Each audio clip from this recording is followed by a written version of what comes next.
I wanted to do a draw my life, but I'm very awful at drawing, so I'm gonna do a picture of my life, I guess, and throw some pictures in here and just kind of go along. It's not really gonna be just specifically my life, but mostly my life in music and how I kind of became so fond of the music industry and became an artist myself.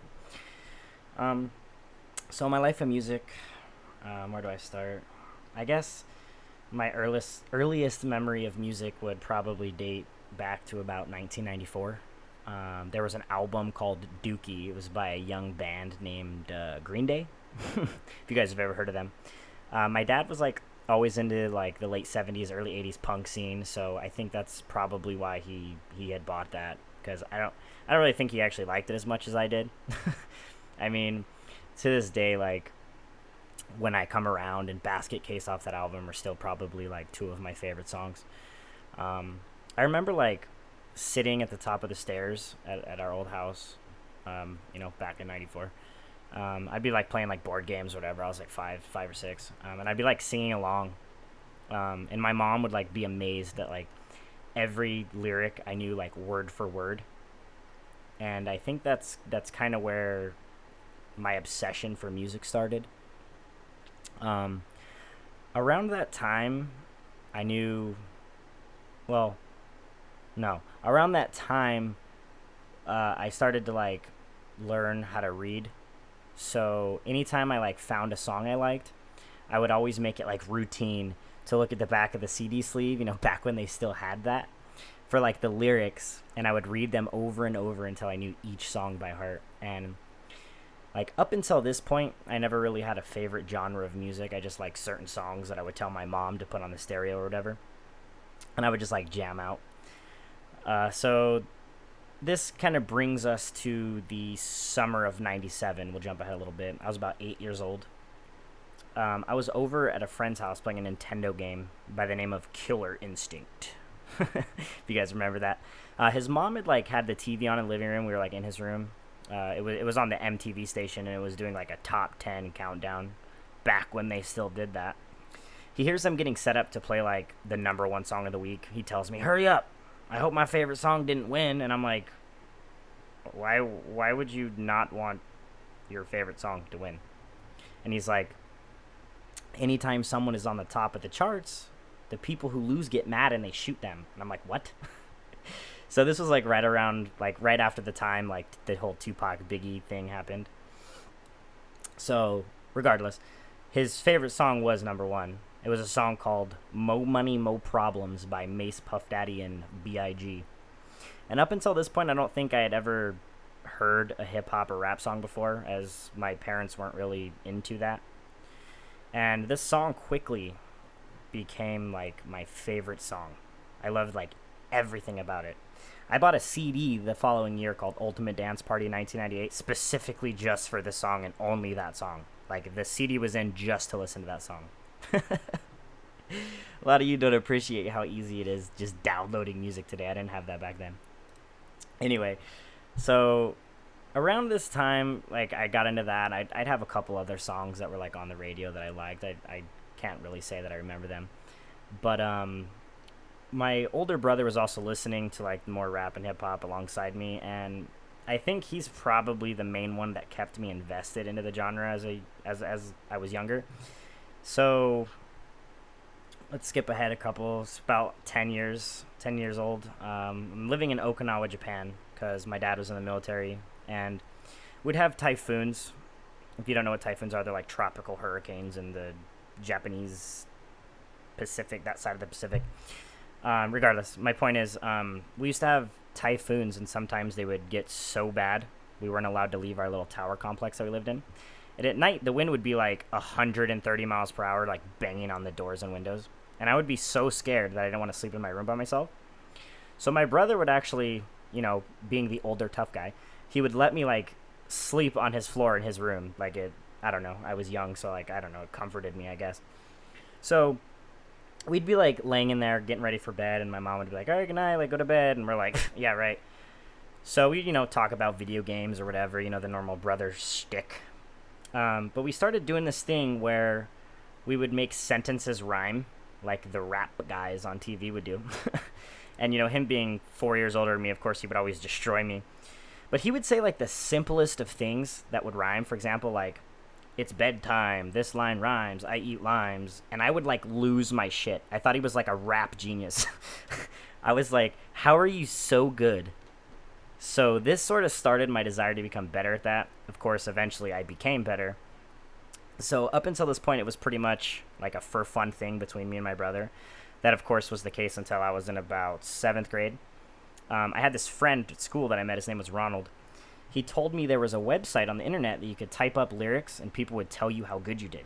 Keep in mind, the internet was still fairly new at this time and we were still using dial-up.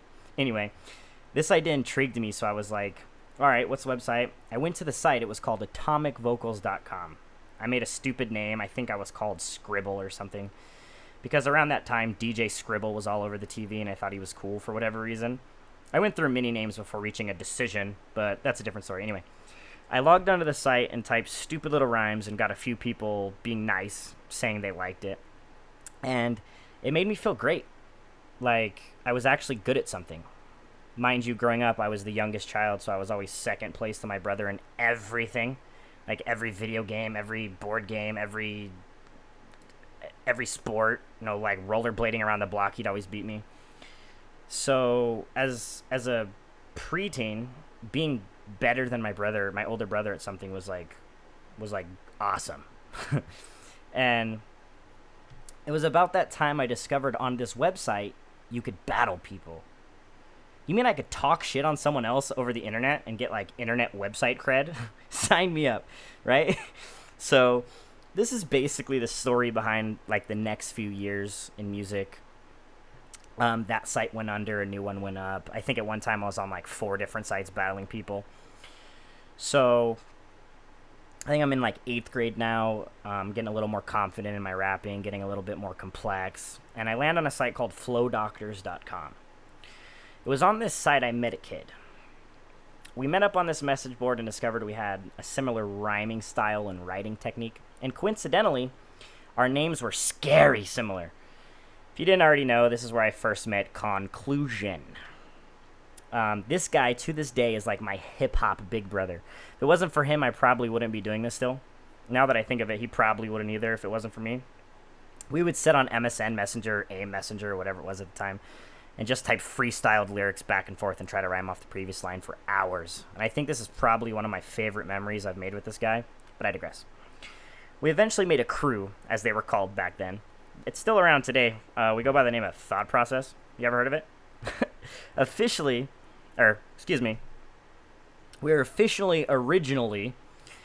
we were focused on 2 separate things. Like, I was the battler for our crew, and he was the storyteller. KCZ could write a story so imaginative, you would think it belongs in like a Pixar movie. Dude did like a 50-line piece one time on what it would look like if fruits and vegetables went to war together. Like, no, really, he did. Ask him about it sometime. Maybe he can send it to you. Shit's ridiculous. Dude is so imaginative. He describes the fridge opening in ways that you think that it's like God creating the heavens. Anyway, I just wanted to give him a little shout out because he's pretty much the one that made me into the rapper I am today. So 2002 comes around. I'm getting ready to go into high school. This is when I move back to the States. I lose all my friends, and I'm basically in like this whole new world because I'd pretty much grown up in Japan I was like up until like 6 I was in the States, but I don't really remember much of it. So this is like when I grasped onto music even more because I had nothing else to do, like no friends. Like I would log onto these websites and I would just write music every day. I would talk to Con every day. It eventually became my life. Around that time, I was getting old enough to feel like more comfortable to start recording my voice on a song, and like I asked my mom to buy me like a $20 dynamic mic from Best Buy or whatever it was. And I would make like 3 songs a week, some of which I still have, some of which I wish I had. So I pretty much just did this for fun, posting them on these websites, most of which were battle raps. I would like enter tournaments, and I'd always lose like round 1 or whatever, but it was fun. And I did this pretty much through like the remainder of high school, and nothing really came from it. So around 2006, when I graduated, 2007, I discovered that YouTube was becoming very popular, and it was an awesome way to like share your music. up until then, I would just like upload songs to SoundClick and just hope people found them. I'd pretty much only get views on like my tournament songs that got a couple hundred views or whatnot. And this is where I met you guys, and I think you know how the rest of the story goes. But I've been so grateful to be able to share myself and express myself through words, and have people all around the world share my thoughts and emotions. If it wasn't for you guys, I probably would have stopped a few years ago. I probably would have just given up. So this is getting pretty long now. I don't want the video to be too long, but I just wanted to give you guys who always ask how or why I started writing an idea of where I came from. I could go on and on, obviously. There's a lot of stuff I left out, and I skipped a lot of shit. But this is pretty much the bulk of it. So, never give up. Be inspirational. Be a little... Do what your heart tells you, regardless of what people say. And remember, don't believe everything you're taught, but teach everything you believe.